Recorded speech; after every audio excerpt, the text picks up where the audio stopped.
이 시간 하나님의 말씀 보겠습니다. 하나님의 말씀 요한복음 4장. 하나님의 말씀 요한복음 4장 21절부터 24절까지 말씀입니다. 우리 다 함께 일어나셔서 하나님의 말씀을 받도록 하겠습니다. 예수께서 이르시되 여자여 내 말을 믿으라. 이 산에서도 말고 예루살렘에서도 말고 너희가 아버지께 예배할 때가 이르리라. 너희는 알지 못하는 것을 예배하고 우리는 아는 것을 예배하노니 이는 구원이 유대인에게서 남이라. 아버지께 참되게 예배하는 자들은 영과 진리를 예배할 때가 오나니 곧 이때라. 아버지께서는 자기에게 이렇게 예배하는 자들을 찾으시느니라. 하나님은 영이시니 예배하는 자가 영과 진리로 예배할지니라. 아멘. 자리에 앉으시겠습니다. 이 시간 임마누엘 찬양대 찬양이 있겠습니다.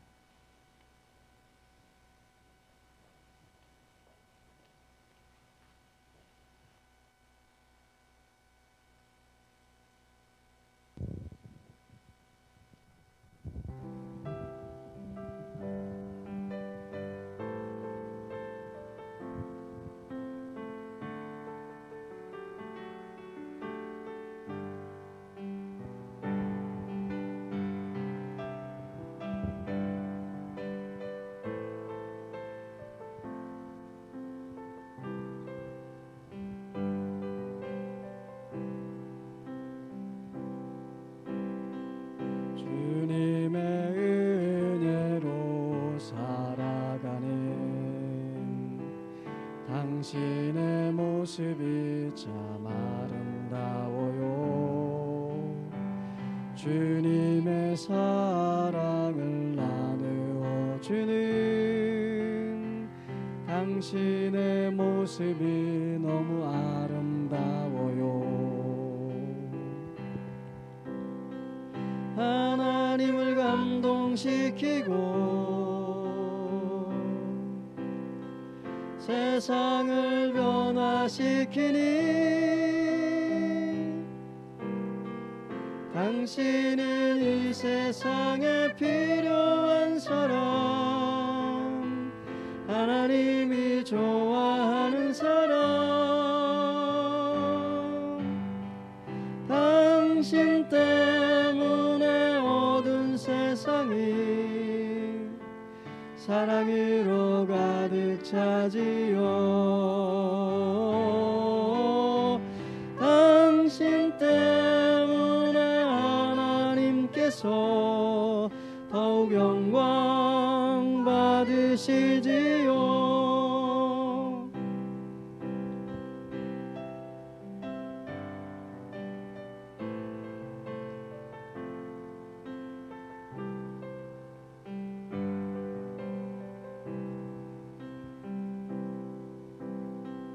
말씀에 순종하며 살아가는 당신의 믿음이 참 아름다워요. 주님이 맡긴 사명 감당자라는 당신의 모습이 너무 아름다워요. 하나님을 감동시키고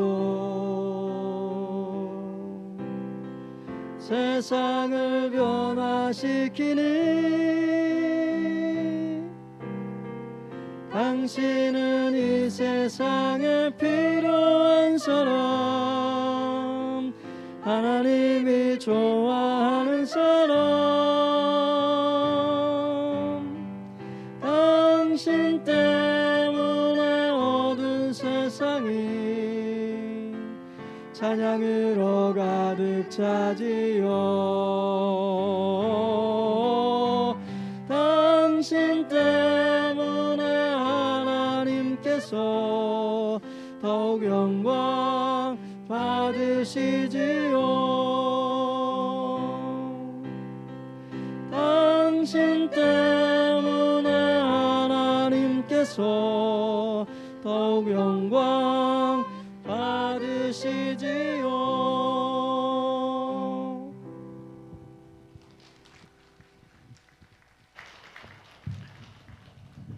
예, 귀한 찬양 감사드립니다. 어느 날 왕초보 여성 운전자가 사거리에서 신호를 기다리고 있었습니다. 그런데 파란불이 들어왔는데도 이 운전자가 출발하지 못하고 쩔쩔매고 있는 겁니다. 그래서 시간이 지나서 또 파란불이 주황색 불로 바뀌고 주황색이 다시 빨간불로 바뀌고 빨간불이 다시 파란불로 바뀌었는데도 이 운전자가 출발하지 못하고 머뭇머뭇하고 있는 겁니다. 이렇게 하기를 몇 번 되니까 옆에 있던 이 모습을 지켜보던 교통경찰이 왔습니다. 그러면서 묻기를, 아주머니 아직도 마음에 드는 피카를 못 고르셨습니까? 그렇게 묻더라는 거예요. 초보 운전 때는요 많이 떨립니다. 그리고 정말 어떻게 운전해야 될지 그냥 앞만 보고 그냥 똑바로 가잖아요. 초보 운전자이기 때문에 힘듭니다. 어떻게 보면 초보 운전자가 운전하는데 이렇게 두려움이 있는 것처럼 오늘도 우리는 인생을 살아가는 초보 운전자들이나 마찬가지입니다. 오늘도 초보 운전의 인생을 살아가기 때문에 어떻게 길을 가야 될지, 어느 길을 선택해야 될지, 그리고 무엇을 해야 될지 잘 알질 못합니다. 그러다 보니까 오늘 우리의 삶에 가장 중요한 것은 우리의 삶에 좋은 안내자가, 인생의 안내자가 필요한 것이지요. 그래서 하나님께서는 우리의 인생의 안내자로 부모님을 만나게 하시고 또 선생님을 만나게 하시고 또 주변에 있는 사람들을 만나게 하셔서 신앙의 또 삶의 안내를 받도록 그렇게 하셨습니다. 근데 그 주변에서 안내하는 그런 어른들도 사실은 본인들도 초보 운전이기 때문에 어떻게 해야 될지, 어떻게 결정해야 될지 잘 알지 못한다는 것이지요. 그렇기 때문에 오늘도 하나님께서는 예수 그리스도를 오늘 우리에게 보내주시고 예수 그리스도 그분의 안내를 따를 때에 가장 좋은 길로 인도받을 수 있음을 우리에게 가르쳐 주셨고, 그리고 예수 그리스도 따라갈 때에 오늘도 영원한 생명의 길로 갈 수 있음을 우리에게 가르쳐 주고 있습니다. 예수 그리스도 만나기 전에는 모든 것이 불안하고 두려웠다면 예수 그리스도를 만난 후에는 우리의 인생 속에 우리의 인생의 운전대를 주님 앞에 믿음으로 맡기고 살아가기 때문에 오늘도 우리의 삶에 정말 두려움과 떨림이 사라지고 평안과 안식이 오늘 우리의 삶 가운데 있는 줄로 믿습니다. 진실로 하나님 앞에 믿음으로 살고 그리고 예수 그리스도께 우리의 인생의 운전대를 맡긴 사람들은 바로 이와 같은 평안을, 참된 만족을 누리면서 살아갈 수 있게 된다는 것이죠. 오늘 보면 요한복음 4장에 보면 예수님께서 유대 땅에서 갈릴리로 가시게 됐습니다. 그때 어디를 지나가게 됐냐면 사마리아를 지나가게 된 겁니다. 그런데 오늘 말씀 가운데 3절 4절 말씀 보니까 유대를 떠나서 다시 갈릴리로 가실새 사마리아를 통과하여야 하겠는지라 그랬습니다. 이 말씀을 현대인의 성경으로 보면 이렇게 표현해 놓고 있습니다. 유대를 떠나 다시 갈릴리로 향해 가셨는데 도중에 사마리아를 지나가셔야만 했다. 왜 사마리아를 지나가셔야만 했다는 이와 같은 말을 썼을까? 그것은 사마리아를 통과해서 가는 것이 일반적으로 볼 때에 별로 탐탁지 않았다는 거예요. 별로 좋지 않았다는 거예요. 그 이유는 무엇이냐면 당시 유대인들은 이 사마리아 사람들이 과거 이방 나라인 아수르에 의해서 정복을 당하게 됩니다. 정복당한 후에 이방 민족과 혼인을 하고 이방 종교를 섬기게 돼요. 그러다 보니까 그것이 자연스럽게 혼합된 이와 같은 종교, 혼합된 민족이 된 겁니다. 순수한 혈통만을 자랑했던 유대인들, 그리고 순수한 혈통만을 주장했던 이 유대인들이 볼 때는 혼합되어진 이와 같은 신앙과 삶을 산 그들을 아주 무시했던 거예요. 그러니까 그들과 상종하지도 않고 만나지도 않았습니다. 그리고 무시했습니다. 그래서 당시에 유대인들은 유대에서 갈릴리로 갈 때에 이 사마리아를 바로 통과하면 금방 갈 수 있는데 요단 동쪽으로 이렇게 돌아서 그 갈릴리 지역으로 올라가게 된 것을 보게 됩니다. 그런데 예수님께서는 이를 무시하고 사마리아를 통과해서 가시는 도중에 수가라고 하는 곳에 머무르게 되셨고 그곳에서 한 여인을 만나게 되었다는 것입니다. 여러분, 오늘 본문에서 예수님께서 만난 사람이 누구냐? 사마리아 여자다, 그렇게 나와 있습니다. 그러면 그 여인이 어떤 여인이었을까요? 당시에 아까 말씀드린 것처럼 유대인이 사마리아인과 상종하지 않았기 때문에 서로 말을 섞지 않았습니다. 그럼에도 불구하고 유대인이었던 예수님께서 먼저 사마리아 여인에게 말을 겁니다. 7절 후반절에 보니까 예수께서 물을 좀 달라, 그렇게 말합니다. 이때 여인이 9절 말씀에 보니까 당신은 유대인이 사마리아인과 상종치 않는 줄을 알면서 어찌하여 사마리아 여자인 나에게 물을 달라고 하십니까? 그러면서 날카롭게 그리고 냉랭하게 주님의 말씀에 대꾸를 합니다. 그때 주님께서 다시 말합니다. 10절에 보니까 네가 만일 하나님의 선물과 또 물을 좀 달라 하는 사람이 누군지 알았더라면 네가 그에게 생수를 달라고 했을 것이고 그는 너에게 생수를 주었을 것이다, 이렇게 말합니다. 그때 이 여인이 질문을 합니다. 11절부터 12절입니다. 선생님, 물 기를 그릇도 없고 이 물은 깊은데 어디서 이런 생수를 구한다는 말씀입니까? 이 물을 우리에게 준 우리 조상 야곱과 그의 아들 요엘과 가축이 다 이 물을 마셨습니다. 선생님은 야곱보다 더 위대하십니까? 그때 다시 예수님께서 그 여인에게 말해요. 13절 14절 이 물을 마시는 사람마다 다시 목마를 것이지만 내가 주는 물을 마시는 사람은 절대로 목마르지 아니할 것이다. 참으로 내가 주는 물은 그에게 끊임없이 솟구쳐 나오는 영원한 생명의 샘물이 될 것이다, 이렇게 말을 합니다. 그때 사마리아 여인이 간청을 합니다. 15절에 보니까 선생님, 그런 물을 나에게 주십시오. 그러면 내가 다시는 목마르지 않고 물을 기르러까지 올 필요도 없을 것입니다. 여러분, 이 여인에게 가장 지금 큰 문제는 갈급한 갈증의 문제였습니다. 이 갈증의 문제를 해결하기 위해서 이 여인이 처음에 원했던 것은 뭐냐면 당장 목을 죽일 물을 원했고 세상 물을 원했습니다. 이 땅의 물을 원했던 것이죠. 그러나 이 땅의 물은 우리가 마시면 또다시 갈증이 있어 또 마실 수밖에 없고 또 마실 수밖에 없는 것처럼 오늘 우리의 인생을 사는 사람, 모든 사람들은 이와 같은 갈증 속에서 살아가고 있다는 것이죠. 어떤 사람은 물질에 대한 갈증으로 목말라고 있고, 어떤 사람은 권세와 명예에 대한 갈증으로 목말라고 있고, 어떤 사람은 성공을 하기 위해서 그 갈증으로 인해서 목말라고 있고, 어떤 사람은 정욕으로 인해서 그것으로 인해서 목말라고 있고, 어떤 사람은 인기를 얻기 위해서 그것으로 인해서 목말라서 그것을 추구하고 살아가는 많은 사람들을 보게 됩니다. 그런데 우리가 세상에서 느끼는 이와 같은 갈증이라고 하는 것은 아무리 우리가 움켜잡아도 마치 바닷가의 모래를 우리가 움켜잡으면 손가락 사이로 다 빠져나가는 것처럼 결국은 허무하게 되고 만다는 것을 우리에게 가르쳐주고 있습니다.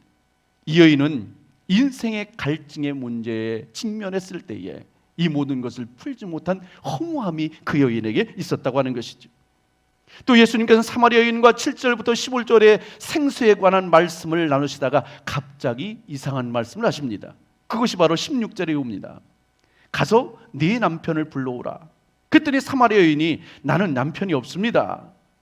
이어서 예수님께서 17절부터 18절에 보니까 예수께서 이르시되 네 남편이 없다는 말이 옳도다. 너에게 남편 5이 있었고 지금 있는 자도 네 남편이 아니니 네 말이 참되도다 그랬습니다.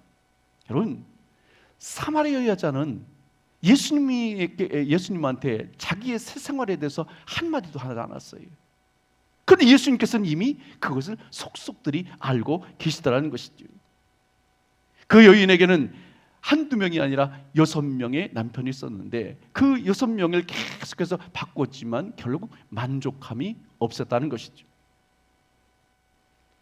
여러분, 오늘도 사마리아 여인이 세상의 참된 행복과 만족을 위해서 어떻게 보면 6명이라고 하는 사람들을 계속 바꿔서 나름대로의 행복한 가정을 추구했지만 이루지 못했던 것처럼 오늘 우리의 삶이 이와 같이 아무리 세상적인 것으로 채워도 만족함이 없는 것이 세상의 삶이라는 것이죠. 특히 오늘 본문의 사마리아 여인은 외로운 사람이었다는 것을 보게 됩니다.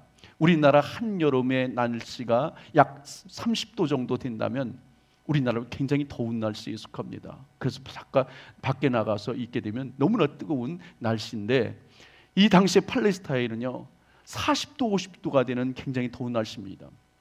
지금도 여러분 성지순례 가면 정말 너무 더워가지고 낮에 활동하기가 너무 힘들 정도로 이와 같이 더운 날씨가 계속됩니다. 40도 50도의 이와 같은 무더운 날씨, 그래서 이 너무나 무덥기 때문에 팔레스타인 사람들은 이와 같이 한낮에는 밖에 나와서 일을 한다든지 또 그리고 돌아다니는 일을 하지 않고 집에서 그냥 쉬든지 또 잠을 자든지 이런 시간을 통해서 그 낮 시간을 보내게 됩니다. 그런데 오늘 본문의 사마리아 여인은 아무도 나오지 않는 그 시간에 물을 길러왔다 그랬습니다. 뭔가 본인이 떳떳하지 못한 것이 있기 때문에, 다른 사람의 구설수에 오를 수 있기 때문에 이와 같이 다른 사람이 없는 시간에 피해서 이 시간에 나오게 된 것이죠. 어떻게 보면 다른 사람의 눈을 피해서 살 수밖에 없던 이 여인, 외로울 수밖에 없었고 그리고 많은 상처 속에서 살아갔던 한 여인을 우리가 보게 됩니다. 여러분, 오늘 우리 주변에도 많은 사람들이 있지만 내 마음을 터놓고 얘기할 수 있는 사람이 얼마 없습니다. 또 터놓고 얘기한들 그 얘기가 또 어떻게 소문이 나서 좋지 않은 결과로 돌아오는 것도 보게 됩니다. 세상에서의 한 사람 한 사람 돌아올 때에 다 만족한 삶을 사는 것 같아도 다들 이와 같은 외로움 속에 살아가는 것이 우리의 인생이더라 하는 것이지요. 오늘 본문에 나오는 사마리아 여인은 어떻게 보면 우리 주변 사람들의 이야기일 수도 있고 우리 가정의 이야기일 수도 있고 우리 자신의 이야기가 바로 이 사마리아 여인의 모습처럼 오늘도 우리의 인생이 그러한 모습이라는 것이죠. 오늘도 우리의 삶에 영적인 목마름이 해결되지 않는 한, 오늘 우리의 삶에 만족, 세상적인 것으로 누리지 못하는 이와 같은 만족, 그 만족스러운 것을 채우지 못하는 한, 그리고 외로움 속에 갇혀있는 한 참된 행복은 우리에게 다가올 수 없다는 것을 우리에게 말해주고 있습니다. 그러면 어떻게 우리가 참된 행복과 만족을 찾을 수 있을까? 사람에겐 두 가지 욕구가 있다 그렇게 말합니다. 하나는 세상적인 욕구가 있습니다. 그리고 하나는 영적인 욕구가 있습니다. 세상적인 욕구는 아무리 채워도 만족함이 없다 그랬습니다. 어떤 사람이 물질이 없어서 열심히 일해서 돈을 벌었습니다. 그래서 부자가 됐어요. 그래도 만족함이 없습니다. 왜 그럴까요? 영적인 만족으로 채워지지 못했기 때문에 그렇습니다. 어떤 사람이 열심히 노력하고 힘을 써서 그리고 열심히 노력해서 어느 정도의 자리에 올랐습니다. 그런데 만족이 없습니다. 왜 그럴까요? 영적인 만족이 채워지지 못했기 때문에 그렇습니다. 어떤 사람이 성공을 이루었습니다. 다른 사람들이 볼 때에 우러러보고 정말 대단하다고 인정하는 사람입니다. 그런데 만족함이 없습니다. 왜 그럴까요? 영적인 만족이 채워지지 못했기 때문에 그렇습니다. 인생이 너무나 힘들고 어려워서 술을 먹고 우리의 안식을 취해보려고 합니다. 그런데 만족이 없습니다. 왜 그렇습니까? 영적인 만족으로 채워지지 못했기 때문에 그렇습니다. 오늘도 우리의 삶에 아무리 많은 것을 먹어도, 아무리 것을 누려도, 그리고 아무리 많은 것으로 채워져 있어도 세상적인 것으로는 우리가 그 만족을 채울 수 없다는 거죠. 영적인 만족이 채워져야만이 진정으로 오늘 우리의 삶은 복 있는 삶을 살아갈 수 있게 된다는 것입니다. 그러면 영적인 욕구가 무엇인가 하는 것이죠. 그것은 세상의 어떤 것도 채울 수 없는 우리의 빈 공간, 그 심령 속에 오늘도 우리가 무엇을 채울 수 있을까? 남편의 사랑으로 채울 수 없고, 아내의 사랑으로 채울 수 없고, 자녀들의 사랑으로 채울 수 없고, 성도의 사랑으로 채울 수 없는 이 빈 공간, 물질로도 채울 수 없고 세상의 어떤 권세로도 채울 수 없는, 성공으로 채울 수 없는 이와 같은 빈 공간, 무엇으로 채울 수 있을까? 오늘도 그 빈 공간을 영적인 은혜, 다시 말하면 하나님으로 채우고 예수 그리스도로 채우고 성령으로 채우고 하나님의 말씀으로 채우고 그 심령 속을 영적인 아름다운 보석들로 채워갈 때에 오늘 우리에게는 참다운 행복이 거기에 있다는 것이죠. 여러분의 심령을 정말 하나님으로 가득 채우시길 바랍니다. 예수 그리스도로 채우시길 바랍니다. 성령으로 채우시길 바랍니다. 말씀으로 채우시길 바랍니다. 은혜로 채우시길 바랍니다. 능력으로 채우시길 바랍니다. 여러분의 심령을 가득 채우면 세상적인 것은 우리가 가진 것 없어도 날마다 오늘 우리의 삶은 정말 만족한 삶이, 정말 행복한 삶이 오늘 우리에게 있게 된다는 것이죠. 하나님께서 동물에게 없는 영혼을 우리에게 주셨습니다. 영혼을 주시는 것은 하나님만을 바라봐라, 하나님만을 믿고 의지해라, 그분과 함께 살아라, 이렇게 해서 우리에게 영혼을 주신 겁니다. 오늘도 우리가 하나님을 바라볼 수 있는 이와 같은 영혼을 우리에게 주셨는데, 그 아름다운 영혼 속에 주님의 은혜를 힘입어서 날마다 승리할 수 있기를 주님의 이름으로 축복합니다. 어린아이는요, 부모가 없어지면 불안합니다.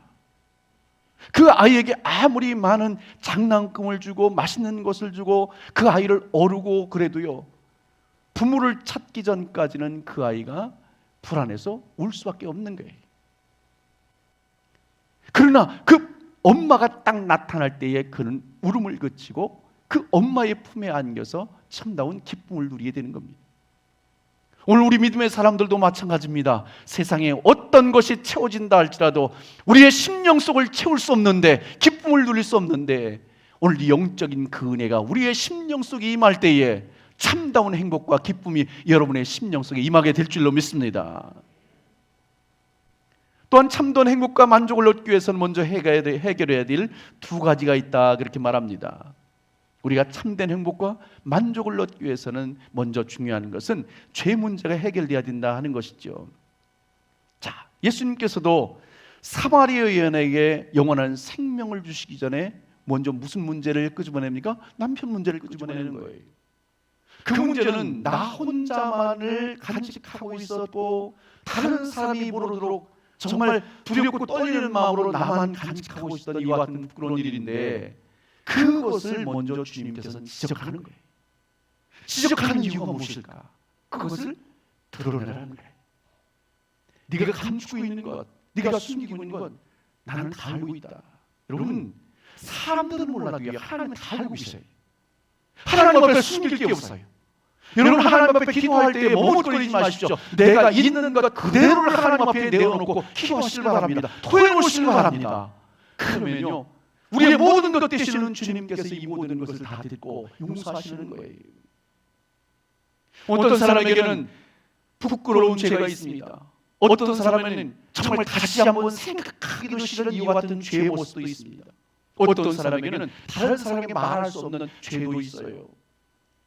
중요한 것은 이와 같은 것이 있을 때에 오늘도 이 문제를 해결해야 된다 하는 것이죠.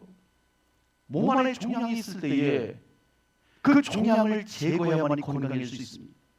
아프다고 해서 병원 가기 싫다고 사는다면요, 더 크게 되는 거죠. 나중에 걷잡을 수 없게 되는 겁니다. 좀 고통스럽더라도, 또 아프더라도 내가 기꺼이 수술을 받고 그것을 제거해야 건강한 모습으로 회복될 수 있는 것이죠. 상처가 났습니다. 그 상처가 아프지만 그러나 그것을 고름을 짜내야만이, 그리고 그것을 치료해야만이 건강하게 될 수 있는 것처럼, 오늘 우리의 인생 속에서 있는 이와 같은 죄와 허물의 문제도 내가 그것을 가지고 있는 한은 결국은 그것이 발목이 돼서 더 하나님 앞에 가까이 나가지 못하게 하고 일평생 그것이 우리의 발목을 잡고 신앙생활에 걸림돌이 될 수 있다는 거죠. 오늘도 하나님 앞에 다 내놓으시길 바랍니다.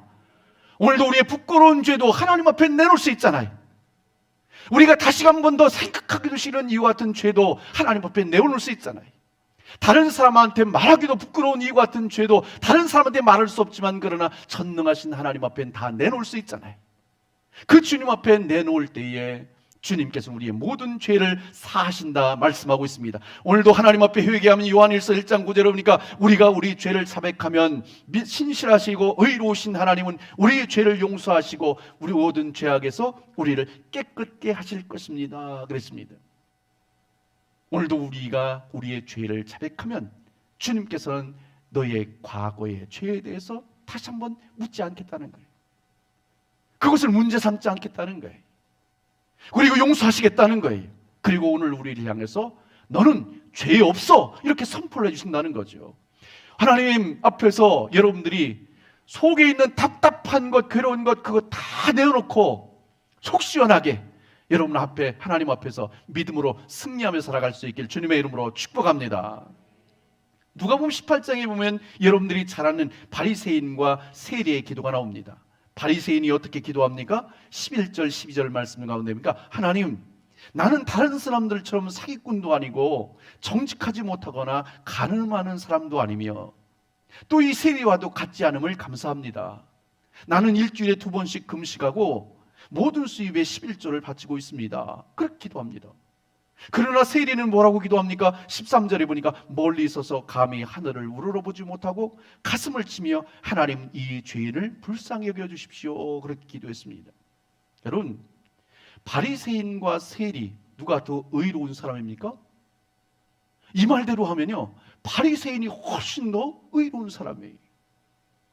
그러면 누가 더 죄인입니까? 바리새인이 더 죄인입니까? 세리가 더 죄인입니까? 여러분들이 들은 말대로 만나면, 이 성경에 기록된 대로라면 세리가 더 죄인입니다. 그런데요, 주님께서는 14절에 이렇게 선포합니다. 세리가 바리새인보다 의롭다는 인정을 받고 집으로 돌아갔다. 어떻게 이런 일이 있을 수 있을까? 네. 바리새인은요, 자기 의로움만 자랑했지 자기의 죄에 대해서는 고백하지 못한 거예요. 그런데 이 세리는 자기의 의로움보다도 자기 자신의 잘못과 허물을 하나님 앞에 솔직하게 고백한 거예요. 그것을 보시고 주님께서는 이 세리가 더 의롭다, 이렇게 인정을 해 주신 것이지요. 여러분, 오늘 우리 속에 죄악이 계속해서 자리 잡고 있는 우리에게 자유함은 없습니다. 그 참된 기쁨이 없습니다. 행복도 없습니다. 이것을 제거해야만이, 솔직하게 하나님 앞에 내어놓고 이 문제를 풀어야만이 오늘도 여러분의 삶 속에 참된 행복과 만족이 있게 된다는 것이죠. 또한 참된 행복과 만족을 얻기 위해서는 두 번째로 예배 문제가 해결돼야 된다 하는 것이지요. 오늘 20절 말씀 가운데 보니까 우리 조상들은 이 산에서 예배하였는데 당신들의 말은 예배할 곳이 예루살렘에 있다 하더이다 그랬습니다. 이 여인의 관심은 예배의 대상이 누구냐가 아니라 어디에서 예배를 드려야 되느냐, 이 장소에 대한 문제에 관심이 많았어요. 그런데 중요한 것은 장소도 물론 중요합니다. 우리가 예배드리는 장소 중요하겠죠. 그런데 예배의 대상, 우리가 누구에게 예배를 드리냐, 이것은 가장 중요한 문제죠. 그런데 이 여인의 관심은 지금 예배의 대상이 아니라 바로 예배의 장소에 대한 것만 머물러 있는 것을 보게 됩니다. 오늘도 우리가 누구에게 예배를 드리냐, 예배의 대상이 누구냐? 오늘도 우리의 예배 대상은 전능하신 하나님인 줄로 믿습니다. 이 세상 모든 만물을 창조하시고 그리고 인간을 맨 마지막에 창조하시면서 오늘 우리에게 주신 것이 뭐예요? 하나님께서 영광을 받으시기 위해서 우리를 창조하셨다는 거예요. 예배를 받기 위해서, 영광을 받으시기 위해서 오늘도 우리 사람들을 창조하신 것이죠. 그렇기 때문에 오늘도 우리는 우리의 예배를 받으신 분이 추상적인 하나님으로 생각해서 예배를 드려서는 안 됩니다. 오늘도 살아계셔서 역사하신 그 하나님, 우주와 만물을 창조하신 하나님, 생사화복을 주관하시는 하나님, 오늘도 하늘과 땅의 권세를 가지신 그 하나님, 그 하나님 앞에서 오늘도 예배드리고 있다고 하는 것을 잠시도 잊어서는 안 돼요. 오늘도 우리는 이 시간 예배를 드리고 있는데 누구 앞에서 예배드리고 있는가? 사람에게 보이려고 예배드리고 있는가? 아니라는 거예요. 내 기분에 따라서 예배드리고 있는 거 아니라는 거예요. 전능하신 하나님 앞에서 예배드리는 거예요. 영원히 이 시간도 우리 가운데 충만하게 임하신 그 주님 앞에서 오늘도 우리가 예배를 드리는 것이라는 거죠. 그래서 오늘 본문 요한복음 4장 23절 24절 말씀에 오니까 아버지께 참되게 예배하는 자들은 영과 진리로 예배할 때가 오나니 곧 이때라. 아버지께서는 자기 이렇게 예배하는 자들을 찾으시느니라. 하나님은 영이시니 예배하는 자가 영과 진리로 예배할지니라 그랬습니다. 어떤 사람들은 예배하면 예배의 연출자는 보이지 않는 하나님이시고 예배의 주인공은 바로 목회자가 주인공이라고 생각합니다. 그래서 목회자가 찬양으로 인도하고 그리고 기도도 하고 또 말씀을 전하니까 그 주인공으로 생각을 해요. 그리고 우리 성도들은 뭐냐면 관객으로 생각한다는 거예요. 오늘 성가대가 왜 다른 때 같지 않고 좀 오늘 음이 좀 이탈하고 왜 그랬을까? 목사님 오늘 왜 이렇게 설교 시간에 버벅거릴까? 그러면서 이 모든 것을 판단하는 관객의 입장에 있는 거예요. 참된 예배는 그것이 아니라는 거죠. 참된 예배는 연출은 목회자가 하는 겁니다. 목회자가 뭐예요? 다 예배를 준비하는 거예요. 그래서 찬양을 잘 드릴 수 있도록, 기도할 수 있도록, 이렇게 예배가 은혜로운 예배가 될 수 있도록 뒤에서 기도하면서 여러분과 함께 준비하는 거죠. 자, 그리고 예배의 주인공은 누구일까요? 예배를 드리는 주체는 여러분들인 거예요. 여러분들이 하나님 앞에 정말 찬양 드릴 때도 그 가사 속에 담겨있는, 그리고 그 곡 속에 담겨있는 아름다운 하나님께 대한 영광을 드리기 위해서 최선을 다해서 내 마음으로 드리는 찬양으로 영광 돌리고, 기도를 할 때도 내 마음을 다한 기도가 드려지고, 이 대표 기도를 매주마다 하게 되는데 우리 장로님이 기도하고, 그리고 또 우리 남집사님들이 돌아가면서 기도를 하고 있습니다. 특별히 우리 집사님들이 기도할 때는 여러분 미리 준비를 하셔야 돼요. 주중에 거의 대부분이 이렇게 기록을 해서 와서 이렇게 기도를 읽는 그런 분들이 거의 대부분인데, 그렇게 하시더라도 좋아요. 그냥 하셔도 되고 읽고 하셔도 돼요. 그런데 중요한 것은 그것을 기록할 때 기도하면서 기록하고, 기도하면서 기도를 준비해야 된다는 거죠. 그냥 어디에 있는 것을 가지고 와서 읽는 거하고 기도로 준비해서 기도를 하는 것과는 다른 거예요. 감동이 다른 거예요. 그래서 정말 내가 비록 기록을 해와서 기도하지만 이 기도는 정말 내 마음을 담은 솔직한 나의 고백의 기도입니다 하는 이와 같은 감동의 기도가 올려질 수 있어야 된다는 거죠.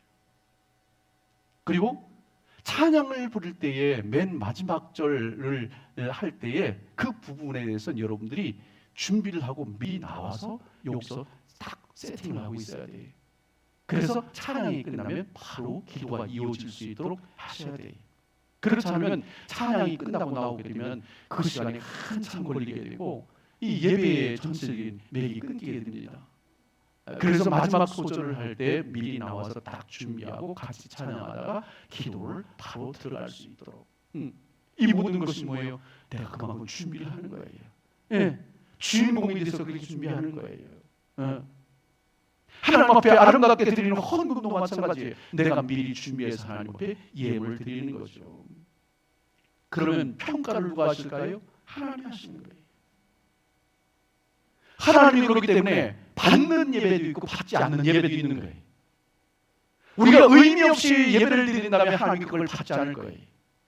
그러나 정말 우리의 마음을 다한 찬양, 마음을 다한 기도, 마음을 다한 예물로 주 앞에 드린다면 그것을 주님께서 기쁘게 흠양을 하시겠죠. 자, 주일날 우리는 1시간 정도 예배를 드립니다. 어떤 분은 그냥 주일날 나와서 1시간 적당히 시간 때우고 오늘 예배 드렸다 하고 돌아가시는 분도 있고, 어떤 분은 정말 마음을 다한 예배로 영광 돌리는 분도 있게 될 것입니다. 그런데 중요한 것은 오늘도 우리가 하나님이 기뻐 받으시는 예배를 드려야겠다.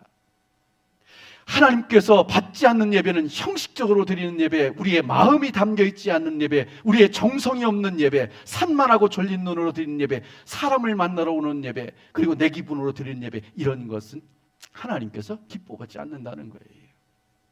여러분, 우리가 누군가와 약속을 하고 약속 장소에 나갈 때는 그 사람에 맞게 마음의 준비를 하고 복장도 다르게 합니다. 아랫사람을 만날 때의 마음가짐과 자세가 다르고, 친구를 만날 때의 마음 자세와 또 복장이 다르고, 윗사람을 만날 때의 마음가짐과 그 자세가 다릅니다. 오늘도 우리는 전능하신 하나님, 최고로 높으신 하나님, 최고로 존귀하신 그 주님을 만나는 자리에 오늘도 우리가 나오는데, 오늘도 우리의 마음의 자세는 어때야 되겠는가? 가장 존귀한 분을 만나러 오는 마음의 자세와 우리의 삶의 예배의 자세가 어때야 될까? 오늘도 우리의 마음을 새롭게 하고 하나님을 경외하는 마음과 그리고 복장도 단정히 하고 하나님께서 기뻐하실 만한 예배로 준비해서 영광을 드려야 된다는 것이죠. 오늘도 우리가 드리는 예배가 하나님이 최고로 영광 받으시는 예배가 되도록 예수 그리스도의 구속의 은혜와 그 감격이 새롭게 우리가 예배드릴 때에 되살아날 수 있도록 성령의 감동을 통하여 오늘도 우리의 심령이 뜨거워지고 다시 한번 믿음이 불뜻 일어날 수 있도록 은혜 베풀어 주시고, 오늘도 우리의 온 마음과 정성을 다한 예배가 드려질 때에 주님께서 그 예배를 기뻐 받으신다는 것이죠. 어느 목사님이 열심히 설교를 하고 계셨대요. 저처럼 이렇게 열정적으로 설교를 했는 모양이에요. 그런데 앞쪽에 앉아있던 어떤 집사님이 자꾸 이렇게 일어나시더니 이렇게 막 돌아보고 뒤에도 돌아보고 하면서 이렇게 돌아보시더래요. 그래서 목사님 생각에 눈에는 거슬려도 저분이 아마 오늘 주일날 못 나오신 분들을 체크했다가 주중에 이렇게 찾아보려고 돌아보려고 저렇게 하시는 모양이다, 그렇게 생각을 했다는 거예요. 그래서 예배 끝나고 돌아가는데 목사님이 물었습니다. 아니 집사님, 아까 예배 시간에 자꾸 이렇게 돌아보던데 무슨 일이 있으셨습니까? 그랬더니 아니 그저께가 기했던 날인데 이 집사하고 김 집사가 연락이 안 와서 도대체 오늘 왔나 안 왔나 그거 확인했다고 그러더라는 거죠. 여러분, 기했던 확인하면 안 됩니다. 예배 시간은요 하나님만 바라봐야 돼요. 그분만 바라보고 그분만 찬양하고 그분께 영광 돌리고 그분만이 존귀함을 올려드릴 수 있도록, 그분께만 돌려드릴 수 있도록 우리의 온 마음을 다해서 영광을 돌려야 된다는 거지요. 그렇게 예배될 때에 오늘도 우리의 영이 새롭게 소생하고 다시금 하나님의 영광으로의 믿음의 도구로 하나님 앞에 쓰임받게 될 줄로 믿습니다. 오늘도 우리의 삶은 하나님 없이는 행복할 수 없습니다. 그 주님만이 오늘 우리의 생명입니다. 또 오늘 우리의 삶에 허물과 죄가 있을 때에 오늘도 행복할 수 없습니다. 그 문제를 해결해야 됩니다. 또한 우리의 삶의 참된 행복은 바로 하나님 앞에 참된 예배자가 될 때에 하나님 앞에서 우리는 행복하고 만족스럽게 살아갈 수 있습니다. 이와 같은 회복의 은혜가 우리 모두에 있으시길 주님의 이름으로 축복합니다. 기도하겠습니다.